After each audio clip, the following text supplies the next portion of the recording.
కాకపోతే బెయిల్ తీసుకోవడానికి supreme court వరకు వెళ్ళటం అనేది ఏదైతే ఉందో ఇది మన మన యొక్క గవర్నమెంట్ పరువు దేశవ్యాప్తంగా పోయిందని చెప్పేసి అని మనం అనుకోవాలి.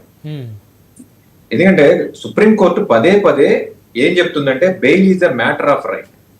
అది ఏ నిందితుడికైనా. వీళ్ళేమి దేశం దాటి పారిపోయే వ్యక్తులు కాదు, వీరేమి నేరపూరితమైనటువంటి క్రిమినల్ బ్యాక్గ్రౌండ్ ఉన్నటువంటి వ్యక్తులు కాదు. ఇలాంటి వ్యక్తులకి బెయిల్ ఇచ్చే క్రమంలో దిగువ కోర్టులు కాస్త చూసి అటు ఇటుగా చూసి బెయిల్ ఇవ్వాల్సినటువంటి పరిస్థితి ఉంది. లేదంటే లాంగ్ పెండెన్సీ బర్డెన్ ఇవన్నీ కూడా మా దాకా వచ్చి మాకు ఇబ్బంది అవుతున్నాయి అని చెప్పేసి పదే పదే సుప్రీం కోర్టు తన గైడ్ లైన్స్ లో కింది కోర్టులకు చెప్పింది. అయినప్పటికీ కూడా ఈ బెయిల్ రాని క్రమం, ఈ బెయిల్ సుప్రీం కోర్టు దాకా వెళ్ళటం, అక్కడ దేశంలోనే టాప్ 10 లాయర్స్ లో ఉన్న లాయర్స్ అక్కడ కేసులు వాదించడం, వాళ్ళకి ఫీజుల కింద ప్రభుత్వ ధనాన్ని చెల్లించటం, ఇవన్నీ కూడా కౌంట్ అవుతాయి.